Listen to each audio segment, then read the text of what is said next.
Good morning प्यारे बच्चों, हम लोग क्लास 12th का कक्षा 12 का यूपी बोर्ड की हिंदी मीडियम की फिजिक्स पढ़ने जा रहे हैं।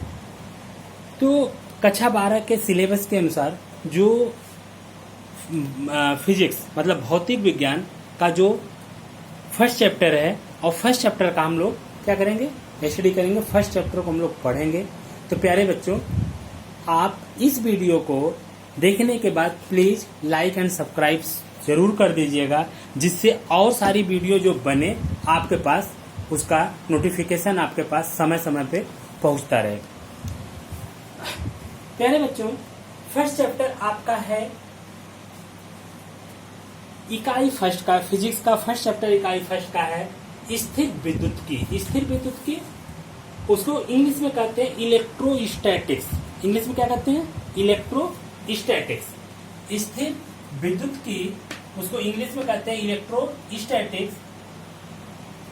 ये तो आपका खंड फर्स्ट है। अब खंड फर्स्ट में, क्योंकि फिजिक्स कई खंडों में आपको मिलेगी, फिजिक्स कई खंडों में मिलेगी।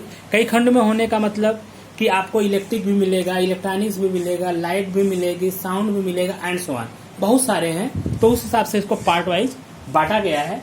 तो आपका फर्स्ट खंड जो है स्थिर विद्युत की है, इलेक्ट्रोस्टैटिक्स। अब इस स्थिर विद्युत की में इलेक्ट्रोस्टैटिक्स स्थिर विद्युत की, यहाँ जो लिखा गया आपका स्थिर विद्युत की, स्थिर विद्युत की मीन्स आपका क्या है, इसकी इंग्लिश क्या है, इलेक्ट्रोस्टैटिक्स। मीन्स यहाँ पे जो चार्ज फॉर्म होगा किसके अकॉर्डिंग? रेस्ट के अकॉर्डिंग, स्थिर के कारण। किसके अकॉर्डिंग? स्थिर के कारण, क्योंकि ये चैप्टर का नाम ही है इलेक्ट्रोस्टैटिक्स।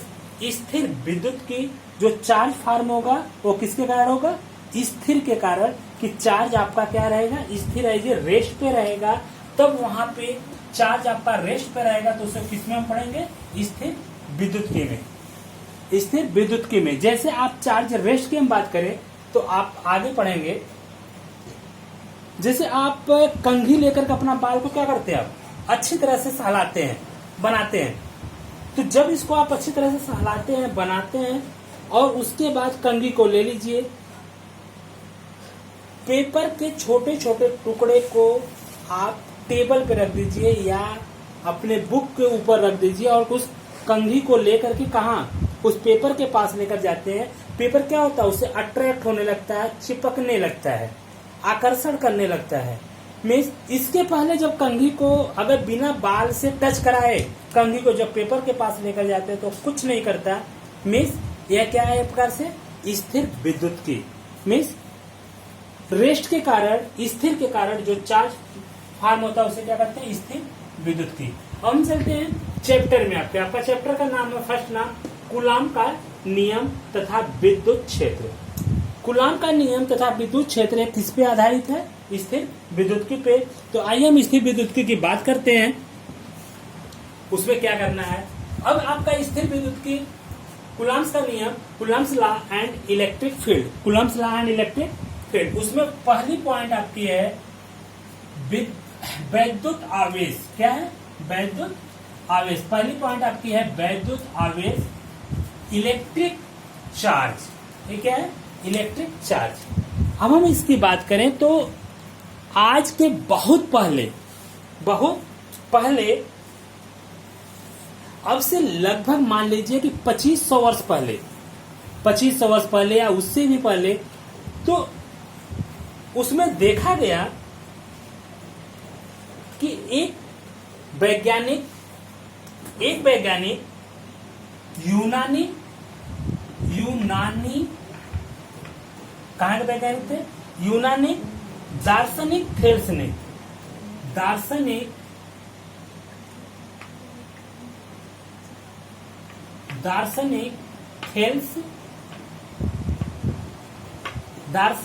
थेल्स ने ये देखा, दार्शनिक थेल्स ने देखा कि जब अंबर नामक पदार्थ को, दार्शनिक थेल्स ने देखा कि जब अंबर, क्या चीज? अंबर अंबर नामक पदार्थ को ऊन से रगड़ा। किससे रगड़ा? ऊन से रगड़ा। किससे रगड़ा? ऊन से। जब ऊन से रगड़ा तो उसको क्या मिला?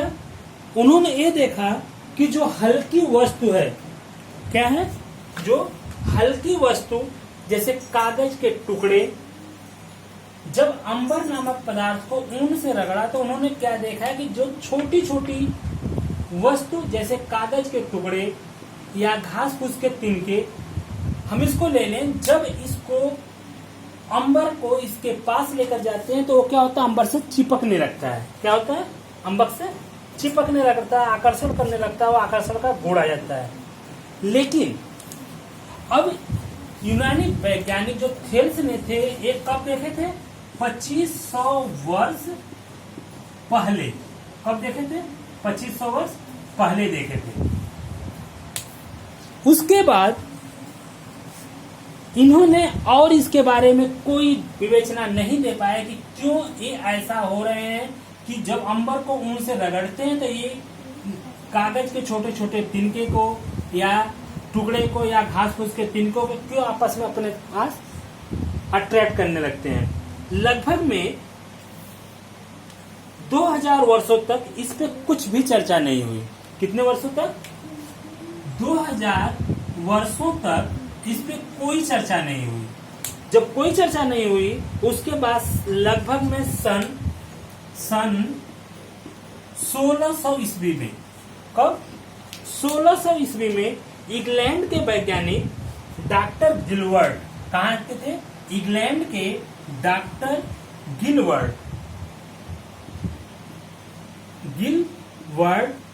ने ये देखा, उन्होंने एक प्रयोग किया कि जो अंबर की भांति, जैसे अंबर को ऊन पे रगड़ने पर अंबर और ऊन एक दूसरे को आकर्षित करने लगते हैं, सेम ऐसे ही बहुत सारे वस्तु उन्होंने ऐसे देखे कि जो रगड़ने पर इनमें एक गुण आ जाते हैं, जो छोटे छोटे टुकड़े को, कागज के टुकड़े को या घास फूस के तिनकों को क्या करने लगते हैं? अपने तरफ अट्रैक्ट करने लगते हैं। उसको उन्होंने नाम क्या दिए? वैद्युत। उन्होंने उसका जो इसमें गुण उत्पन्न हुआ उसका नाम उन्होंने क्या नाम दिया? वैद्युत। क्या नाम दिए? वैद्युत नाम दिए। Means electric. क्या नाम दिए बेटा? वैद्युत, इलेक्ट्रिक। अब कहने का मतलब कि जो इनमें एक गुण आ जाता है, एक किसके कारण आता है? एक दूसरे के रगड़ने के कारण। रगड़ने से पहले कोई गुण नहीं रहता है, कुछ नहीं रहता है। रगड़ने के कारण इनमें क्या है? गुण आ जाता है, जिसके कारण वो क्या करते हैं? एक दूसरे को अट्रैक्ट करने लगते हैं। तो इसको उन्होंने क्या कहे? वैद्युत। और फिर इस वैद्युत को उन्होंने यह बताया कि यह क्या है? वैद्युत यह एक आवेश है जो पदार्थ में आवेश को ग्रहण कर लेता है। किसको ग्रहण कर लेता है? आवेश को ग्रहण कर लेता है, जिसके कारण पदार्थ ये क्या हो जाता है? आवेशित हो जाता है। ये आवेश को ग्रहण कैसे करता है? एक दूसरे के रबिंग के कारण, रगड़ने के कारण, एक दूसरे के घर्षण के कारण। तो जो चार्ज इसमें उत्पन्न होता है, किसके कारण? घर्षण के कारण जो इसमें चार्ज उत्पन्न होता है, उसे हम क्या नाम देते हैं? विद्युत आवेश। क्या नाम देते हैं? विद्युत आवेश। विद्युत आवेश कैसे उत्पन्न होता है? जब किसी दो को, ये दोनों क्या है? अभी आप पढ़ेंगे आगे, कंडक्टर और इंसुलेटर, मतलब चालक और अचालक। तो ये दोनों अचालक हैं, दोनों अचालक हैं। और इनको जब रगड़ने के बाद जो इनमें यह उत्पन्न होता है, मीन्स ये छोटे छोटे पार्टिकल को आपस में अट्रैक्ट करने के जो गुण उत्पन्न होता है, उसको हम क्या करते हैं? उस बिहेव, उस प्रॉपर्टीज को क्या कहते हैं? वैद्युत आवेश कहते हैं। हमारा नेक्स्ट टॉपिक है आपका धन तथा ऋण आवेश, positive and negative charge. Positive and negative charge. अभी हमने आपको बताया कि जो वैद्युत आवेश के लिए हम लोग चर्चा कर रहे थे, वैद्युत आवेश कैसे मिल रहा था, उसमें ये बताया गया कि जब किसी को में से, उसमें ये बताया गया था कि जब आप एक दूसरे को, आप नूस की छड़ को बिल्ली की खाल से या कांच की छड़ को रेशम से रगड़ने पर, या आपको एग्जांपल दिए थे कि जो कंघी को बाल से रगड़ने पर उसमें क्या आते हैं, चार्ज आ जाते हैं। चार्ज आने की वजह से वो क्या करते हैं, छोटे छोटे घास फूस के टुकड़े को या पेपर के टुकड़े को आपस में क्या करने हैं, अट्रैक्ट करने लगते हैं। तो वैज्ञानिकों ने उस पर और रिसर्च किए और उन्होंने क्या देखा कि जब कांच की छड़ ले लिए, कौन सा लिए, कांच की छड़ को ले लिए, तो कांच की छड़ लेकर के रेशम के टुकड़े, रेशम आप जानते हैं कपड़े जो होते हैं, रेशम के टुकड़े से रगड़े। क्या किए, रेशम के टुकड़े से रगड़ने के बाद एक रेशम का टुकड़ा को लेकर के क्या कर दिए, उसको हैंग कर दिए, लटका दिए। क्या कर दिए, लटका दिए। जब इस रेशम के टुकड़े को रगड़ करके उन्होंने लटका दिए और फिर दूसरे रेशम के टुकड़े से कांच की छड़ को रगड़ करके, या कांच की छड़ है, किसकी छड़ है, कांच की छड़ है, किसकी छड़ है, कांच की। फिर दूसरी कांच की छड़ को रेशम के टुकड़े से रगड़ करके जब इसके पास लाते हैं, क्या करते हैं, इसके पास लाते हैं, तो देखते हैं कि इन दोनों में प्रतिकर्षण होता है। ये दोनों क्या होते हैं, एक दूसरे से दूर भागते हैं। सेम यही प्रोसेस जब आपनूस की छड़ को लेकर के बिल्ली की खाल से रगड़ते हैं, फिर रगड़ने के बाद एक आपनूस की छड़ को लटका देते हैं और दूसरी आपनूस की छड़ को, ये किसकी छड़ है, आपनूस की छड़ है, दूसरी आपनूस की छड़ को लेकर के फिर इसके पास लाते हैं। तो ये देखते हैं कि इसमें भी क्या होता है, इसमें भी रिपल्सन होता है, मतलब प्रतिकर्षण होता है। इसमें भी क्या होता है, प्रतिकर्षण होता है।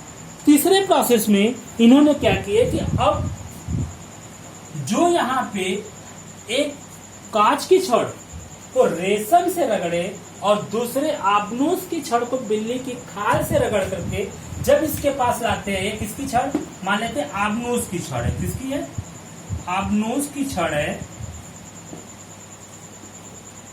की छड़ को इसके पास लाते हैं, देखते हैं कि इन दोनों में अट्रैक्शन होने लगता है। क्या होने लगता है, आकर्षण। क्या होने लगता है, आकर्षण होने लगता है, अट्रैक्शन होने लगता है। तो अब उनको क्या हुआ, उन्होंने ये देखे कि एक कौन बताया, ये बताया अमेरिकी वैज्ञानिक फ्रैंकलिन ने सन 1750 ईस्वी में उन्होंने ये बताया कि जब इन दोनों में सेम चार्ज, मतलब सेम चार्ज को हम क्या कहते हैं, सजाती आवेश, जब कांच की छड़ को कांच की छड़ के पास लाए, मतलब दोनों छड़ क्या थी, सेम थी, कांच की ही छड़ है, तो उसे कहेंगे सजाती आवेश।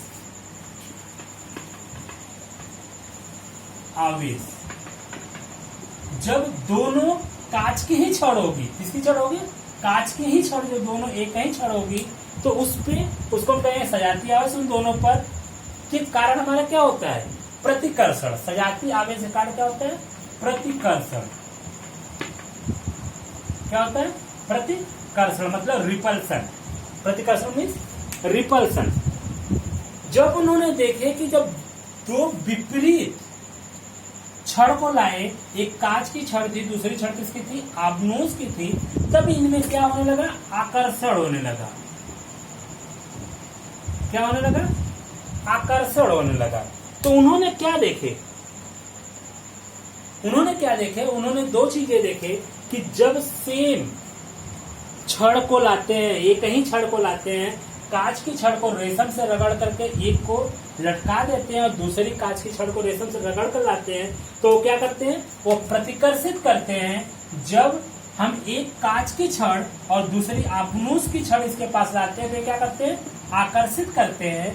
तो इससे उन्होंने ये कहे कि सजाती आवेश, कौन सा, सजाती आवेश, मतलब सेम आवेश, सजाती आवेश क्या करते हैं, प्रतिकर्षण करते हैं। और विजाती आवेश, कौन सा आवेश, विजाती आवेश या विपरीत प्रकार के आवेश, विपरीत प्रकार के आवेश एक दूसरे को क्या करते हैं, आकर्षण करते हैं। मीन्स आवेश, अब हमको ये मालूम हो गया कि आवेश कितने प्रकार के हैं, आवेश दो प्रकार के हैं।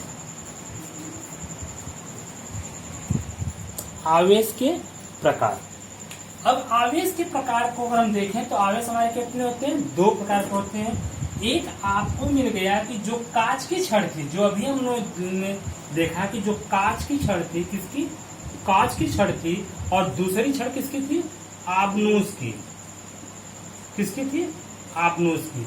तो कांच की छड़ पे हमको कैसा मिला, पॉजिटिव आवेश मिला, आबनूस के छड़ पर कैसा मिला, निगेटिव आवेश। कांच की छड़ को किससे रगड़ रहे थे, रेशम क्लॉथ से। आबनूस की छड़ किससे रगड़ रहे थे, बिल्ली की खाल से। किससे रगड़ रहे थे, बिल्ली की खाल। जब कांच की छड़ पे हमको पॉजिटिव आवेश मिला तो इस रेशम पे कैसा मिलेगा हमको, निगेटिव आवेश। कैसा मिलेगा, निगेटिव। मतलब इस पे धनात्मक आवेश मिलता है और इस पे कैसा मिलता है, ऋणात्मक आवेश।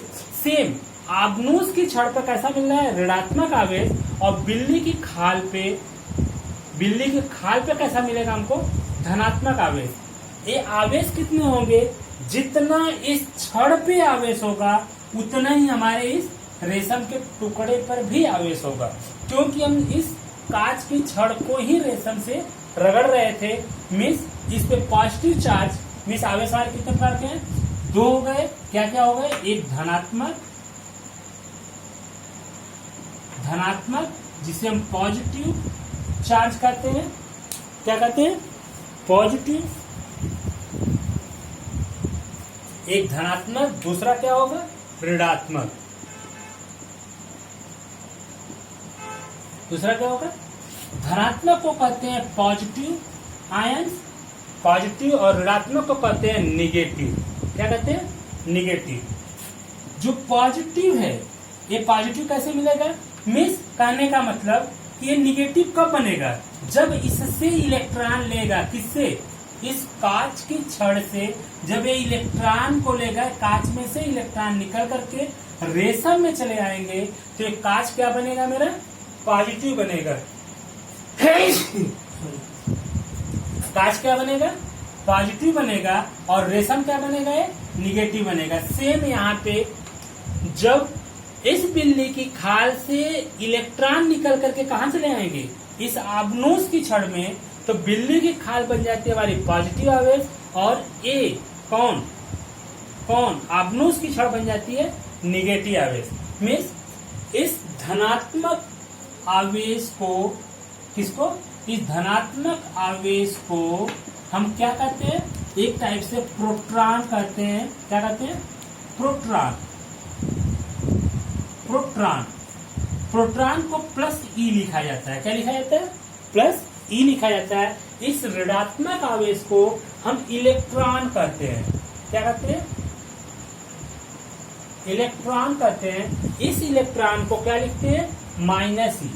क्या लिखते हैं, माइनस ई। प्यारे बच्चों, जो आपका प्रोटॉन है प्लस ई है और इलेक्ट्रॉन क्या है, माइनस ई, और दोनों की जो वैल्यू होती है, वैल्यू कितनी होती है, इलेक्ट्रॉन की अगर हम बात करें तो इलेक्ट्रॉन की वैल्यू कितनी होती है, इलेक्ट्रॉन की वैल्यू कितनी होती है, electron equal to 1.6 into 10⁻⁹ coulomb. क्या होता है, कूलम्स। क्या होता है, ई की वैल्यू कितनी आती है, 1.6 इंटू 10⁻⁹ कूलम्स। एक कूलम क्या है, एक कूलम क्या है। अब जो यहाँ कूलम की बात कर रहे हैं, तो कूलम क्या है, आवेश का चार्ज, आवेश का मात्रक। क्या है, आवेश का मात्रक। तो आवेश का मात्रक लिख लें, आवेश का मात्रक। आवेश का मात्रक किसमें, एसआई पद्धति में, एसआई पद्धति में, किसमें, एसआई पद्धति में या एसआई सिस्टम में, एसआई सिस्टम में। तो आवेश का मात्रक एसआई सिस्टम में क्या होगा, कूलम। ये आता कैसे है, आपको फार्मूला मालूम है कि Q equal to I T होता है, आप क्लास 10th में पढ़े होंगे। क्या होता है, Q equal to I T. Q क्या है, चार्ज, I क्या है, करेंट, T क्या है, टाइम। ये चार्ज मतलब ये आपका आवेश हो गया, ये आपका क्या हो गया, आवेश हो गया।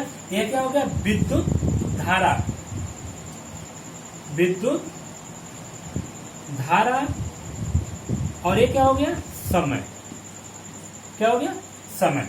तो आवेश का अब यहां मात्रक क्या लिखेंगे, विद्युत धारा का मात्रक क्या होता है, एम्पियर। एम्पियर गुणे समय का मात्रक क्या है, सेकंड।